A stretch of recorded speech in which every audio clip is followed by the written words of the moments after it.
Dorn. President, my question without notice, of which some notice has been given, is to the Minister for the Environment.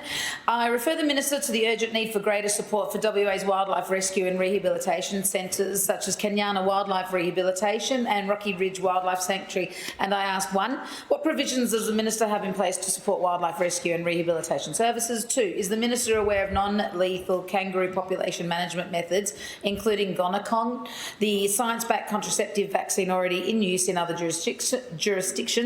3, would the Minister support exploring a voluntary levy on car registrations to fund wildlife care and rehabilitation efforts?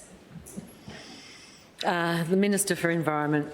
Thank you, President. I thank the member for some notice of the question. 1, in collaboration with large and professional wildlife rehabilitators, DBCA has developed a code of practice for wildlife rehabilitation in Western Australia. The code of practice provides information on the care and welfare of injured or abandoned native animals and sets out standards for procedures, hygiene and housing of wildlife under rehabilitation. DBCA also coordinates the Wild Care Helpline, which provides a service to members of the public who find sick, injured or abandoned native fauna and are seeking advice on how to find care for the animal.